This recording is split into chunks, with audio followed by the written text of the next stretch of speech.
So మరి EVM tampering వల్లనే కూటమి ప్రభుత్వం గెలిచిందంటూ కూడా జగన్మోహన్ రెడ్డి గారు కొన్ని సంచలనమైన వ్యాఖ్యలు చేశారు. సో ఈ నేపథ్యంలో రాహుల్ గాంధీ గారు కూడా ఎలక్షన్ కమిషన్కి సంబంధించి కొన్ని వ్యాఖ్యలు అయితే చేశారు. మన దీని గురించి డిస్కస్ చేయడానికి మనతో పాటు జనసేన రాష్ట్ర అధికార ప్రతినిధి శ్రీనివాస్ గారు ఇప్పుడు మనతో ఉన్నారు. నమస్తే సార్. సార్ మరి 2019లో చూసుకుంటే జగన్మోహన్ రెడ్డి గారు గెలిచారని చెప్పొచ్చు. అలాంటిది ఈవీఎంల గురించిన పాజిటివ్గానే మాట్లాడారు. అలాంటిది ఇప్పుడు కూటమి ప్రభుత్వం గెలిచిన తర్వాత ఈవీఎం ట్యాంపరింగ్ వల్లనే కూటమి ప్రభుత్వం గెలిచిందంటూ కూడా చెప్తున్నారు. అండ్ అలా ఇప్పుడు చూసుకుంటే కాంగ్రెస్లో రాహుల్ గాంధీ గారు కూడా ఎలక్షన్ కమిషన్కి సంబంధించి కొన్ని కీలకమైన వ్యాఖ్యలు చేశారు. ఏంటి సార్ అంటే గెలిచినప్పుడు వీళ్ళు దాని గురించి పాజిటివ్గా మాట్లాడుతున్నారు అని ఓడిపోయినప్పుడు మాత్రం ట్యాంపరింగ్ జరిగింది అని లేకపోతే అంటూ నెగిటివ్ పోర్ట్రే చేస్తున్నారు. ఏ విధంగా చూడొచ్చు? జగన్మోహన్ రెడ్డి గారి విషయం మాట్లాడితే ఆయన ఏమంటాడు, ఈవీఎం ట్యాంపరింగ్ వల్లనే గెలిచారు, ఎన్ని సీట్లు వచ్చినాయి, లేకపోతే రావంటారు అంటాడు పక్కన. మరో పక్కన ఏమంటాడు, మాకు 40% ఓటింగ్ వచ్చింది అంటాడు. నీకు ఈవీఎం ట్యాంపరింగ్ జరిగితే 40% ఓటింగ్ నీకు ఎందుకు వచ్చింది, అసలు నువ్వు ఎలా గెలుస్తావు? నువ్వు ఓడిపోవాలి, నీ సోదరుడు అవినాష్ రెడ్డి ఆయన ఓడిపోవాలి కదా, నీకు 11 సీట్లు ఎందుకు వస్తాయి అసలు అంటే? ఇతనే గతంలో కూడా 2019 ఎలక్షన్స్ వచ్చినప్పుడు ఆయన కూడా ఇదే మాట మాట్లాడాడు. గెలిచినప్పుడు చంద్రబాబు నాయుడు గారు ఏమో ఇలా అంటాడు అలా అంటాడు అని చెప్పేసి మాట్లాడాడు. నేను అంటే గెలిచినప్పుడేమో ప్రజాబలంతో గెలిచామని, ఓడిపోతేనేమో ఈవీఎం ట్యాంపరింగ్ అన్నది.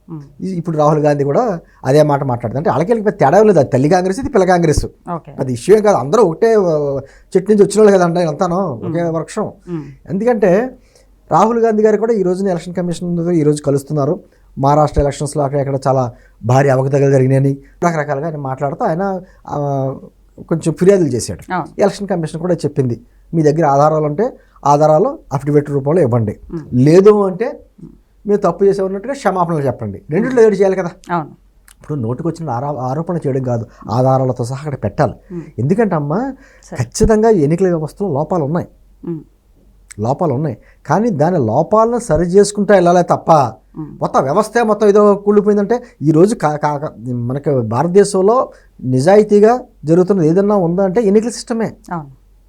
చక్కగా వెళ్తున్నాం, ఎవరు ప్రలోభాలు తీసుకున్నా ఒక ఏది చేసినా కూడా లోపలికి వెళ్ళిన తర్వాత మనకి ఇష్ట ప్రకారం ఓటేస్తున్నాం, దాన్ని ఎవరు కాదనట్లేదే.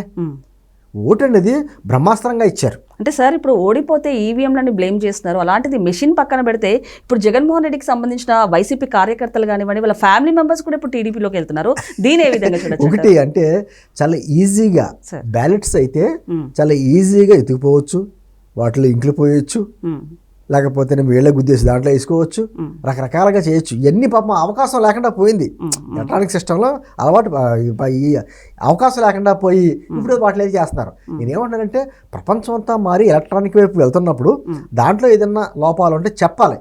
అదే మానేసి మొత్తం ఈవీఎం ఆ సిస్టమే రద్దు చేసేయాలి, మళ్ళీ పాత రోజుల్లోకి వెళ్ళాలి, బ్యాలెట్ రూపంలోకి వెళ్ళాలి అంటే ఆ చిత్తూరు రాయలసీమ జిల్లాల్లో వాళ్ళ జనబలం ఎక్కువ ఉంటుంది కాబట్టి మొత్తం అందరం వాళ్ళు ఇష్టం వచ్చినట్టు గుద్దేసుకుని దాంట్లో వేసేసుకుని ప్రత్యర్థులకు సంబంధించిన వాటిలో ఇంకులు పోసి లేకపోతే బ్యాలెట్లు ఎత్తిపోయి ఇవి చేయొచ్చు. గతంలో చేశారు ఇవన్నీ, అవకాశం గతంలో జరిగింది, ఇప్పుడు జరగట్లా.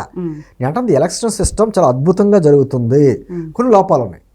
లోపల ఏంటంటే కొంచెం దొంగ ఓట్లు వాటికి వీటిల్లో అరికట్టడంలో లోపాలు ఉన్నాయి. దానికి ఈ మధ్యకాలంలో కొంచెం మేధావులు కూడా చెప్పారు, ఏమని, మన ఓటుకిని ఆధార్ కార్డుకి లింకప్ చేయడం, ఫేస్ రికగ్నైజేషను లేకపోతే వేలు ముద్ర లాంటివి తీసుకోవడం, ఏదో రకంగా టెక్నాలజీ ఉంది కాబట్టి టెక్నాలజీని డెవలప్ చేసుకుంటా వెళ్ళి దాంట్లో ఉన్న లోపాలు సరి చేసుకోవాలి తప్ప. ఈయనే అన్నాడంటే ఒకసారి జగన్మోహన్ రెడ్డి గారు ఒకప్పుడు ఏమన్నాడంటే తెలుసా, ఇప్పుడు ఏదో మాట్లాడుతున్నాడు, ఆయన మాటలు ఒక్క నిమిషం వినాలి, మరి బాగోదు కదా. అప్పుడు ఇదే ఈవీఎంలు ఇదే వీవీప్యాట్ ఆయనకు అనుకూలంగా తీర్పు వస్తే ఏమలా అన్ని బాగుండాయి, వీవీప్యాట్లు బ్రహ్మాండంగా ఉన్నాయి, ఈవీఎంలు బ్రహ్మాండంగా ఉన్నాయి. అంటే ఆయన ఏమంటున్నాడంటే అప్పట్లో చంద్రబాబు గారిని లేకపోతే వేరే వాళ్ళని మాట్లాడే మాటలు అప్పుడేమో సమర్థించిన వ్యక్తి, ఇప్పుడు అతను 150 స్థానాల నుంచి 11 స్థానాలకు పరిమితం అయ్యేటప్పటికి ఈవీఎంలు కరెక్ట్ కాదు, మళ్ళీ బ్యాలెట్ విధానం వైపుకి వెళ్ళాలి.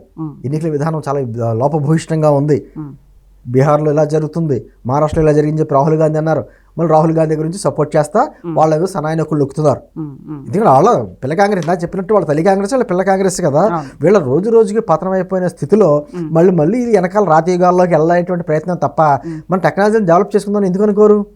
మరి ఇదే రాహుల్ గాంధీ గురించి ఏం మాట్లాడండి, ఇప్పుడు ఏదో మళ్ళీ ఆయన మాటలని సమర్థించుకుంటూ వెళ్తున్నారు. కానీ ఏమన్నా చెప్పండి, రాహుల్ గాంధీ గురించి మాట్లాడితే రాహుల్ గాంధీ గురించి మాట్లాడుతూ ఉన్నామనంటే మనం ఎంత టైం పాస్ కాకుండా ఉండమయ్యా.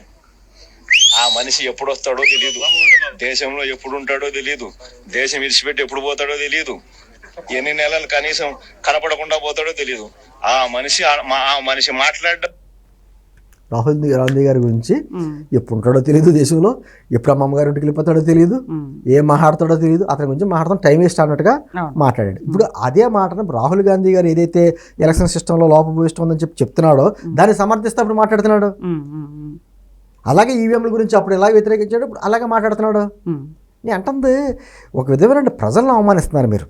ప్రజా తీర్పు వచ్చినటువంటి ఆ రోజున చూసారా, విద్రోహ దినం కింద చేశారు. విద్రోహ దినం అంట, ప్రజా తీర్పు ఇచ్చిన రోజునే విద్రోహ దినం అంట. ఏం చేయాలనే పరిస్థితి. ఇప్పుడు పులివెందుల్లో కూడా ఎలక్షన్స్, జడ్పీటీసీ ఎలక్షన్స్ వస్తున్నాయి కదా, వచ్చిన రేపు ఎప్పుడో వస్తున్నాయి. దాని గురించి కూడా అక్కడ ఏదో మొత్తం కుమ్మక్క అయిపోయారు అధికారులు అంతాను, మొత్తం పోలింగ్ బూత్లన్నీ మార్చేస్తున్నారు.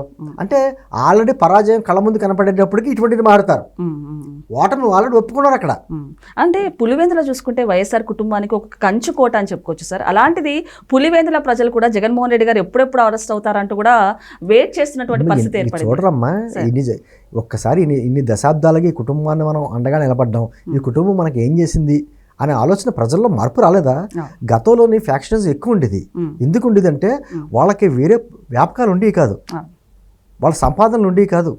దాంతో తప్పని పరిస్థితుల్లో కొన్ని కుటుంబాలకు బానిసత్వంగా చేసేవారు. డబ్బుల గురించో దేని గురించో చేసేవారు. ఇంకా అంతే తప్ప వీళ్ళు ఇప్పుడు అలా కాదు. యువతలో మార్పు వచ్చింది, చదువుకుంటున్నారు. పక్కన ఉన్న బెంగళూరుకు ఎక్కడికి వెళ్ళి మొత్తానికి చదువుకుంటున్నారు, ఉద్యోగాలు చేస్తున్నారు. ఇక్కడ ఉండవలసిన ఏళ్ళ కింద బానిసలా బతకవలసిన అవసరం లేకుండా పోతుంది. అంటే గతంలో జరిగినట్టే ఇంకా జరుగుతాయి, ఇంకా బానిసలుగా బతుకుతారు పులివెందులకు సంబంధించినటువంటి ప్రజలు అనేటువంటి భావనలో ఉన్నామాలు చేసే మాటలు తప్ప ఎందుకు ఉంటారమ్మా? ఒక కుటుంబానికి బానిసలుగాను భక్తులుగా ఎందుకు ఉంటారు? మంచి చేస్తే ఉంటారు. కానీ వీళ్ళు చేసింది ఏంటి? వివేకానంద రెడ్డి కనపడ్డా వీళ్ళకి రోడ్డు మీద తిరుగుతున్నప్పుడు ఎటువంటి మనిషి అతను అజాతశత్రువు లాంటి వ్యక్తిని ఏ విధంగా చంపేశారు, చంపేసి ఎన్ని మాటలు మాట్లాడారు, ఎన్ని అబద్ధాలు మాట్లాడారు, చంద్రబాబు గారి మీద కూడా తోసేయడానికి నారావారి రక్త చరిత్రాన్ని రాయించుకున్నారు. ఇవన్నీ తెలియదు ఆ పులివెందుల ప్రజలకి. వాళ్ళు కూడా మా భవిష్యత్తు ఏంటి, మా బిడ్డల భవిష్యత్తు ఏంటి అని ఆలోచించుకుంటారుగా. ఎప్పుడు పులివెందులు అంటే ఇలాగే ఉండాలా, పులివెందుల రాజకీయం అని చెప్పేసి రాష్ట్రంలో ఒక విధమైనటువంటి తప్పుడు సంకేతాల్లో మాట్లాడుకునేలా ఉండాలా అని ఆ భావన వచ్చినప్పుడు ఖచ్చితంగా మార్పు వస్తుంది. అంటే అలాగే సార్, ఇంకొకటి భూమన అనుచరులు దళిత వ్యక్తిని పట్టుకొని చాలా కిరాతకంగా కొట్టారు. అంటే కేవలం దళితుల్ని ఓటర్ల కోసమే వాడుకుంటున్నారా, దళితులకు వ్యతిరేకంగా ఉందంటారా? అంటే ఒకటి కేవలం 2019లో గెలవడానికే ముఖ్య కారణం ఆ దళిత సామాజిక వర్గం అండగా నిలబడ్డారు వైఎస్ఆర్ కాంగ్రెస్ పార్టీకి. సరే, రాజశేఖర రెడ్డి గారు నువ్వు మొఖం చూసి ఏదో అన్నాడు, ఏదో మాటలు మాట్లాడుతున్నాడు కాబట్టి ఎన్నో ఓట్లు వేశారు. అధికారంలోకి వచ్చిన తర్వాత డాక్టర్ సుధాకర్ దగ్గర నుంచి డ్రైవర్ సుబ్రహ్మణ్యం వరకు ఏ విధంగా దళితులను రోడ్ల మీద గిడ్చుకొచ్చి కొట్టారో మనం చూసాం. అమరావతి ప్రాంతంలో ఎక్కువగా ఉండేది దళితులే. అటువంటి అమరావతి ప్రాంతాన్ని ఏ విధంగా నాశనం చేశారో చూసాం. ఇప్పటికే కూడా దళితులు అంటే జగన్మోహన్ రెడ్డి దృష్టిలో ఒక చులకన, ఓటు బ్యాంక్ మాత్రమే. వాళ్ళ దృష్టిలో ఏదో మనం డబ్బులు పడేస్తాం, ఆ టైంకి వాళ్ళే వేస్తారు ఓట్లు అనేటువంటి భావన. భూముల మీద అంత ఆరోపణలు వచ్చినప్పుడు, అనుచరుడి కింద వచ్చినప్పుడు ఖండించాడు ఎక్కడన్నా బయటకు వచ్చి? నాకు సంబంధం లేదు, ఆ వ్యక్తికి నాకు సంబంధం ఏంటి అని చెప్పేసి అని ఎక్కడన్నా ఖండన వచ్చిందా? రాలేదు. మౌనం అర్ధాంగీకారం. ఖచ్చితంగా ఒప్పుకుంటారు, ఇంకా తప్పని పరిస్థితులు ఏర్పడుతున్నారు. అంటే ఆ విధంగా అధికారం లేకపోయినా కూడా ఆ విధంగా అరాచకం చేస్తున్నారు, దళితులను ఆ విధంగా రోడ్డు మీద కొడుతున్నారు. రాజమండ్రిలో ఒక దళితుడిని శిరోమండనం చేశారు, మర్చిపోతామా? ఒక దళితుడిని చంపేసి ఇంటికి డోర్ డెలివరీ చేశారు. ఆయన పక్కన పెట్టుకున్నాడు జగన్మోహన్ రెడ్డి గారు. నీ అంటుంది మన ఇందాక మాట్లాడుకున్న ఎలక్షన్ సిస్టమ్ కానించి ఇప్పటి వరకు అన్ని విషయాల్లో కూడా వాళ్ళకి ఏంటంటే కేవలం మా దగ్గర అక్రమంగా సంపాదించిన సొమ్ములు ఉన్నాయి, ఏదో రకంగా కులాన్నో మతాన్నో ప్రాంతాల్లో ఆ విభేదాలు సృష్టించో వాటిని విడదీసో మళ్ళీ డబ్బులు ఉన్న ఖర్చు పెట్టో మళ్ళీ ఎలక్షన్స్ రావచ్చు అని ఒక భ్రమలోనే ఉంటారు తప్ప 151 స్థానాల నుంచి 11 స్థానాలకు ఎందుకు వచ్చాము, ప్రజలు ఎందుకు తీర్పిచ్చారు అని ఎప్పుడూ కూడా ఒక ఆత్మవిమర్శ చేసుకోవడం, సమీక్ష చేసుకోవడం వాళ్ళ జీవితంలో రాదు. ఇవాటికి కూడా జగన్మోహన్ రెడ్డి బయటకు వచ్చి పరామర్శం చేసిన వాళ్ళు అందరూ ఎవరన్నా గంజాయి బ్యాచ్ని, బ్లేడ్ బ్యాచ్ని, లేకపోతే బెట్టింగ్లో పోటీలు పెట్టి ఆత్మహత్య చేసుకునే వ్యక్తుల్ని, ప్రజలను ఎలక్షన్స్ అదే బోతిలోకి వెళ్ళి అవి పగలగొట్టిన వ్యక్తుల్ని, పిన్నెల రామకృష్ణారెడ్డి గారు ఏం చేశాడు? ఆయన స్వాతంత్ర సమేతుడా అటువంటి వ్యక్తుల్ని, మహిళలను అవమానపరిస్తూ మాట్లాడే వ్యక్తుల్ని వీళ్ళనే కదా పలకరించాడు. ఈ రోజుకి వాళ్ళు ఏమంటున్నాడు?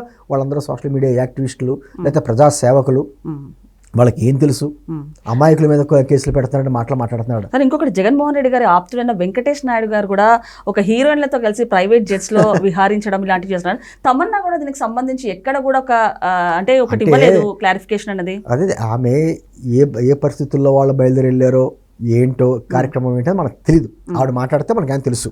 కాకపోతే అసలు వెంకటేష్ నాయుడుతో మాకు సంబంధం లేదన్నారు కదా. ఇది వెంకటేష్ నాయుడు ఎక్కడ అరెస్ట్ చేశారు? ఆ బెంగళూరు ఎయిర్పోర్ట్లోనే కదండి. అతను చెవిరెడ్డి భాస్కర్ రెడ్డితో పాటు విదేశాలు పారిపోతున్నప్పుడే కదా అరెస్ట్ చేశారు.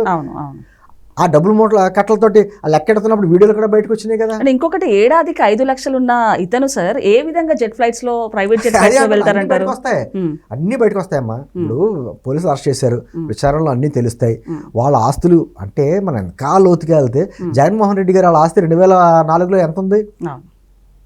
కనీసం హైదరాబాద్లో బంజారాహిల్స్లో ఉన్నటువంటి ఇంటిని తాకట్టు పెట్టుకోవడం కూడా వాళ్ళకి ఆ పరిస్థితికి వచ్చేసింది. అటువంటి వ్యక్తులు 2009 వచ్చిన వ్యక్తి 100 కోట్లు ఎలా అయింది? ఆ తర్వాత 1000 కోట్లకి ఎలా అయింది? తర్వాత 1,00,000 కోట్లకి ఎలా మారిపోయింది? వాళ్ళు చేసే వ్యాపారాలు ఏంటి పోని ప్రజలకు చెప్తే వాళ్ళు అలాగే ఆర్థికంగా ఎదుగుతారు కదా. అన్ని వీళ్ళందరూ కూడా అంతే. కేవలం ఏంటంటే ఎలక్షన్ కమిషన్ కూడా ఎలా ఉంటుందంటమ్మా, అఫిడవిట్లో అవన్నీ గ్యాప్లు ఫిలప్ చేయాలి అంతవరకే. దాంట్లో ఒరిజినల్లా కాదు అలా చెక్ చేయరు. నీకు ఎంత ఉంది, నా చేతిలో ఎంత క్యాష్ ఉంది, మరి నా భార్య చేతిలో ఎంత క్యాష్ ఉంది అని ఏ ఉంటా ఫిల్ ఇన్ ది బ్లాంక్స్ అంటారు కదా, ఏదో ఫిలప్ చేయాలి అంతవరకే. దాని థర్డ్ పార్టీతో చెకింగ్లు ఏమి ఉండవు కదా. అందుకని అంతా రాస్తారు 5 లక్షలు ఉంది క్యాష్ అని రాశాడు పాపం వెంకటేష్ నాయుడు. కోట్ల రూపాయలు వ్యాపారాలు చేసుకుంటా. రాజకేశ్ రెడ్డి ఏమన్నాడు, నాకు సంబంధం ఏంటి అని అన్నాడు. అతను ఎన్ని దాంట్లో పెట్టుబడులు పెట్టాడు? సినిమాల్లోని, రియల్ ఎస్టేట్లోని, హాస్పిటల్స్లోని. నీ అంటుంది ఇదంతా ఇంత దుర్మార్గాలు ఎందుకు మాట్లాడుతున్నావు అంటే ఇటువంటి వ్యక్తులు వచ్చి మళ్ళీ వ్యవస్థల గురించి మాట్లాడతారు. ఇటువంటి వ్యక్తులు వచ్చి ఎన్నికల ఎలక్షన్ సిస్టమ్ మీద, నీతి నిజాయితీ విలువలు ఎక్కడ మాట్లాడతారు? వాళ్ళకి ఎక్కడ అర్హత ఉంది? నేను అంటుంది ఖచ్చితంగా ఇవన్నీ కూడా ప్రజలు కూడా గమనిస్తున్నారు. ప్రజలు కూడా గమనిస్తా పులివెందుల తీర్పు చూడమ్మా, అద్భుతంగా వస్తుంది. ఇప్పుడు జడ్పీటీసీ ఎలక్షన్స్లో ఆల్రెడీ డిక్లేర్ అక్కడ. దాని గురించే ఇంకా ఆ ఏడుపులు ఇంకో రకంగా మొదలెట్టారు. ఇలా చేస్తున్నారు, కూటమి నాయకులు అందరూ కలిసి ఇలా కలిపి చేస్తున్నారు, అలా కలిపి చేస్తున్నారు అని చెప్పి ఎడుతున్నారు తప్ప ఆల్రెడీ డిక్లేర్ అయిపోయింది. వార్ వన్ సైడ్ అంటారు చూసారా, అది అయిపోయింది. అందుకనే దాంతో ఇప్పుడు మళ్ళీ ఈవీఎంలు లేకపోతేనేమో బ్యాలెట్ పేపర్లో ఎలక్షన్ సిస్టమ్ గురించి మాట్లాడాలి. ఎలక్షన్ సిస్టమ్ మీద నిజంగా నీకు ఉంటే 13 సంవత్సరాలు బట్టి నువ్వు బెయిల్ మీద తిరుగుతున్నావు. అసలు నువ్వు ఎన్నికల్లో పోటీ చేసి అర్హత ఉందా? అక్కడ వ్యవస్థలో లోపం ఉంది కాబట్టి నువ్వు ఇంకా తిరుగుతున్నావు కదా. అరెస్ట్ అవ్వకుండా బయట తిరుగుతున్నావు. నువ్వు నిజంగా అరెస్ట్ అయ్యి ఉంటే అసలు నువ్వు సీఎం ఎక్కడ అయ్యేవాడు? కనీసం ఇప్పుడు పులివెందులు ఎమ్మెల్యేగా నేను నెగ్గాడువా? అంటే వీళ్ళ వ్యవస్థల గురించి మాట్లాడుతున్నారు. మొన్న ఏంటంటారు, అతను మీటింగ్ పెట్టుకున్నాడు, ఎవరు లీగల్ డిపార్ట్మెంట్ వాళ్ళందరితో కలిసి పెట్టుకున్నాడు. 31 కేసులు కింద పెట్టుకున్న వ్యక్తి ఆ న్యాయశాస్త్రం చదువుకున్న వాళ్ళు క్లాస్ చెప్తున్నాడు, ఇలా ఉండాలి అలా ఉండాలని. అది కర్మ కాకపోతే ఏంటి వాళ్ళకి? అలా అంత చదువుకుని ఆల్రెడీ బెయిల్ మీద బయటకు వచ్చిన వ్యక్తితో పాఠాలు చెప్పించుకుంటున్నారంటే వాళ్ళ కర్మ కాకపోతే ఏంటి? నేను అంటుంది ఏదైనా సరే మాట్లాడడానికి అర్హత ఉండాలి. జగన్మోహన్ రెడ్డికి వ్యవస్థల మీద వీటి మీద అర్హత కూడా ఉందా అంటే లేదని మాత్రం ఖచ్చితంగా చెప్పాలి. ఇప్పటికైనా వాళ్ళ ఆలోచన విధానంలో మార్పు వస్తుందా అంటే రాదనేమో అతనే అనుకుంటున్నాను. ఎందుకంటే అది ఒక మ్యానుఫ్యాక్చరింగ్ డిఫెక్ట్, అతను మారడం. ఓకే సార్, నమస్తే.